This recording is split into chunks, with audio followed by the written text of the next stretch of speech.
మహేందర్ రెడ్డి గారు తీసుకుంటే ఆయన నాకు తెలిసి ఫ్యూచర్ ప్లాన్లు ఎక్కువ చూస్తారండి. ఆయన ఎప్పుడు కూడా టెంపరీ సొల్యూషన్ కన్నా లాంగ్ టర్మ్ సొల్యూషన్ ఎక్కువ చూస్తారు. అవును, ఆయన గతంలో సైబరాబాద్ పనిచేస్తున్నప్పుడు కానీ హైదరాబాద్ చేస్తున్నప్పుడు కానీ అటువంటి వ్యక్తికి మీకు తోడ్పాటు వచ్చిన కోఆపరేషన్ బాగానే నడుస్తుందండి. కానీ హైదరాబాద్లో ట్రాఫిక్ సమస్యకి అసలు పరిష్కారం ఇంతమంది ఆఫీసులు ఉంటుండగా ఎందుకు దానికి ఒక సొల్యూషన్ రాకపోతుంది? రైట్ అండి. ఏంటంటే ఇక్కడ ట్రాఫిక్ మీరు చూస్తే కనుక నేను ఇందాక చెప్పాను 50 లక్షల పైన వాహనాలు ఉన్నాయి.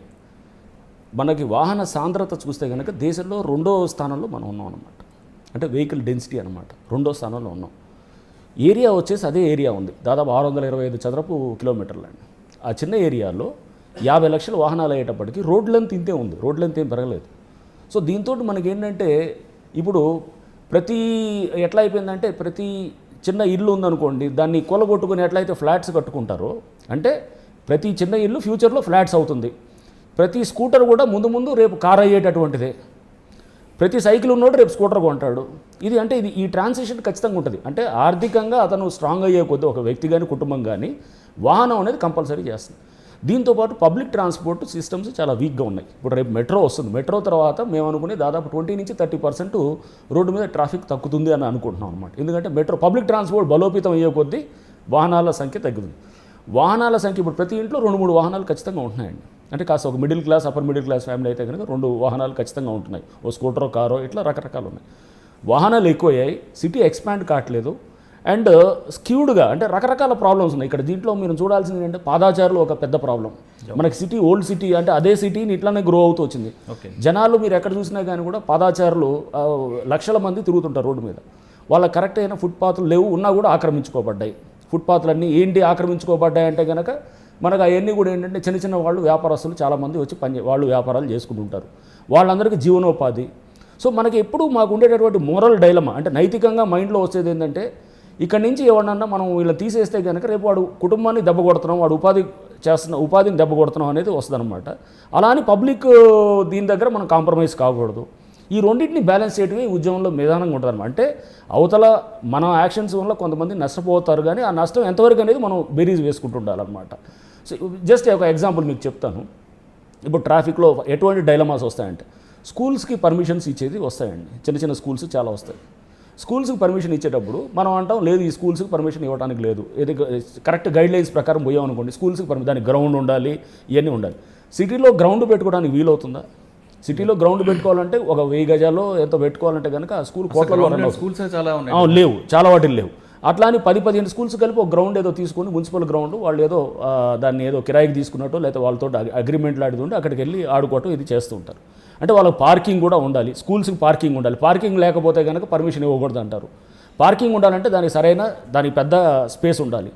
పెద్ద స్పేస్ ఉన్నటువంటి స్కూల్స్ అనేటప్పటికీ ఎక్కడున్నాయి ఇప్పుడు అసలు చిన్న ఇప్పుడు మనకి ఇక్కడ మళ్ళీ వచ్చేది మోరల్ డైలమా అంటే నైతికంగా ఎలా వస్తుందంటే మన సమాజానికి చదువు ముఖ్యమా ట్రాఫిక్ సమస్య ముఖ్యం అనేది ఒకటి వస్తుంది. చదువు అనేది ముఖ్యం, ఎందుకంటే మనం ఇల్లిటరసీ లెవెల్స్ చాలా ఎక్కువ ఉన్నటువంటి దేశం మనకి. సో మనకి చదువు చాలా ముఖ్యం. చదువు ముఖ్యమైనప్పుడు స్కూల్స్ బాగా రావాలి, చిన్న స్కూల్స్ అయినా పెద్ద స్కూల్స్ అయినా రావాలి. ఇప్పుడు ఓల్డ్ సిటీ లాంటి ప్రాంతంలో చాలామంది ముస్లిం సోదరులు ఉంటారు, వాళ్ళలో కూడా ఈ నిరక్షరాస్యత అనేది చాలా ఎక్కువగా ఉన్నటువంటిది.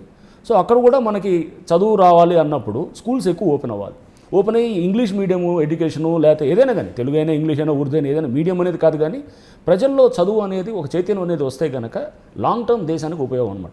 అక్కడ నేను ట్రాఫిక్ సమస్యను చూపించామనుకోండి, ఇది చూపించి ఇలా పార్కింగ్ లేదు అది లేదంటే కనుక అందరూ ఎక్కడ పోవాలి? స్కూళ్ళన్నీ అప్పుడు అవుటర్గా మన సైబరాబాదో లేకపోతే ఎక్కడో సిటీ అవుట్స్కట్స్లోకి వెళ్ళాలన్నప్పుడు ఇక్కడ ఉన్న వాళ్ళంతా ఏమవ్వాలి అంటే చిన్న వాళ్ళకి చదువు అందుబాటులో తీసుకొచ్చేటటువంటి పరిస్థితి మనకి ముఖ్యమా ట్రాఫిక్ ముఖ్యమా అనేది ఎప్పుడు బేరీజ్ వేస్తాం. అలా అని పూర్తిగా ఎప్పుడు దీంట్లో పడేసి మనం అసలు ప్రజల సమస్యల్ని మనం ట్రాఫిక్ సమస్యను పక్కన పెట్టాలనేది కాదనమాట. బ్యాలెన్స్ చేయాలి, ఎప్పటికప్పుడు బ్యాలెన్స్ చేయాలి. స్కూల్స్ వరకు మీరు కన్సిడర్ చేస్తున్నారు, కానీ మాల్స్ బిజినెస్ అటువంటి విషయంలో మాల్స్ విషయంలో చాలా స్ట్రాంగ్గా ఉంటామండి. మాల్స్ విషయంలో ఎవరైనా కానీ ఎవరు సినిమా హాల్స్ కానీ మాల్స్ కానీ కాంప్రమైజ్ అవ్వటం ఉండదన్నమాట. అసలు జీరో ఇది ఉంటుందన్నమాట. అక్కడ ఖచ్చితంగా వాళ్ళు గైడ్లైన్స్ పాటించాల్సింది. సో ఎక్కడ కూడా మీరు ఒక మాల్ చూపించండి, ఎక్కడ కూడా ఇక్కడ పలానా దగ్గర, కానీ పాతవి ఉంటాయి. ఇప్పుడు సపోజ్ మీరు ఎక్కడో చిన్న హోటల్ ఏదో ఉంటుందండి, ఓ హోటల్ ఎప్పుడో పెట్టాడు 30 ఏళ్ల క్రితం పెట్టాడు, అప్పుడు అది అక్కడ సరిపోయింది. ఇప్పుడు మారిన పరిస్థితుల్లో దానికి అక్కడ సరిపోట్ల వాహనాలు వచ్చేది, అప్పుడు దాన్ని ఏం చేస్తాం? అది క్లోజ్ చేయమంటావా లేదా దాని మీద క్లారిటీ లేదు. చాలా సందర్భాల్లో దీని మీద డిస్కషన్ అయింది. జిహెచ్ఎంసీ అధికారులతో మేము మాట్లాడుతున్నప్పుడు కూడా చాలా సందర్భాల్లో మాలో మేము తర్జన పడ్డాం. కానీ క్లారిటీ ఏంటి? ఇప్పుడు ఎప్పుడో సపోజ్ ఒక హోటల్ పెట్టాడు 30 ఏళ్ల క్రితం, అప్పుడు బాగుంది. ఇప్పుడు ఒక షాప్ పెట్టారు, ఇప్పుడు బాగానే ఉంది. చిన్న ఏదో బిల్డింగ్ కట్టుకున్నారు, బాగుంది. ఒక 30 ఏళ్ల తర్వాత దాన్ని ఆలోచన చేస్తే అది పెద్ద కంజెస్టెడ్ ఏరియా అవుతుంది. అప్పుడు ఈ షాపును మూపించాలా అనేది వస్తానన్నమాట. సో అంటే అసలు సిటీకి కావాల్సింది ఏంటి అనేది అసలు మనం ప్రధానమైన క్వశ్చన్కి వస్తే కనుక ఫస్ట్ సిటీ ఎక్స్పాండ్ అవ్వాలి. ఫస్ట్ చేయాల్సింది అంటే ఇప్పుడున్న సిటీ మనం ఒకసారి మేము మొన్న టొరంటో నగరంకి వెళ్ళాం. లాస్ట్ ఇయర్ కెనడాకి వెళ్ళాం.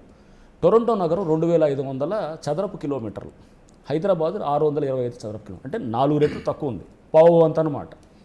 కానీ వాహనాల సంఖ్య టొరంటో నగరానికన్నా హైదరాబాద్లో 3 రెట్లు ఎక్కువ ఉన్నాయి అన్నమాట. దీన్ని బట్టి అర్థం చేసుకున్నాం. అంటే 4 హైదరాబాద్లో అయితే ఒక టొరంటో నగరం ఉంది, వాహనాల్లో అయితే కనుక మనకు ఆల్రెడీ 3 టొరంటోలు ఉన్నంత ఉన్నాయన్నమాట. అంటే దీన్ని బట్టి మనం అర్థం చేసుకోవాల్సింది సిటీ ఎక్స్పాండ్ అవ్వాలి. ఫస్ట్ సిటీ ఎక్స్పాండ్ అవ్వాలంటే ఊరిని ఎక్స్పాండ్ చేసుకుంటే సరిపోదు కదా, దానికి మళ్ళీ కనెక్టింగ్ ట్రాన్స్పోర్ట్ సిస్టమ్స్ అన్నీ ప్రాపర్గా ఉండాలి. సో ట్రాన్స్పోర్ట్ సిస్టమ్స్ ఎట్లా ఉంటాయి? మన పబ్లిక్ ట్రాన్స్పోర్ట్ చాలా బలంగా డెవలప్ కావాలి. బలంగా డెవలప్ కావాలన్నప్పుడు పబ్లిక్ ట్రాన్స్పోర్ట్ బాగుండాలి, మనకి ప్లాన్డ్గా ఉండాలి. ఇంకోటి సిటీ గ్రోత్ కూడా ఇప్పుడు రేపు మనకు వస్తున్నాయి సబర్బన్ ఏరియాస్లో చాలా సిటీ ఎక్స్పాండ్ అవుతుంది. ఎక్స్పాండ్ అవుతున్నప్పుడు కూడా ఫుట్పాత్లు, పేమెంట్లు అన్నీ ప్రాపర్గా కట్టేటట్టు కూడా ఉండాలన్నమాట. అంటే రేపు పాదాచారులు అన్నిటిని ఆలోచన చేస్తూ ట్రాఫిక్ సమస్యకి ఉత్తి వాహనాలే కారణం కాదు, పాదాచారులు కారణమే, ప్లస్ నెక్స్ట్ వచ్చేటటువంటి షాపులు కారణమే, బిజినెస్ ఎస్టాబ్లిష్మెంటు కారణమే. అంటే సమిష్టిగా మనం ఒక సొసైటీ ఎలా ఉంది అనేది మనం బేరీజ్ వేయాలంటే కనుక ట్రాఫిక్ని అక్కడ ఉన్నటువంటి శానిటేషన్ అంటే జిహెచ్ఎంసీ మనం పారిశుద్ధ్యం, ఈ రెండింటిని బట్టి మన సొసైటీ ఎలాంటిదనేది మనం ఒక అంచనాకు వచ్చేయచ్చు. అంటే ఇది నాగరిక సమాజమా అనాగరిక సమాజమా అనేది అంచనా వేయాలంటే కనుక ట్రాఫిక్ అనేది ఒక బెస్ట్ కొలమానం అన్నమాట.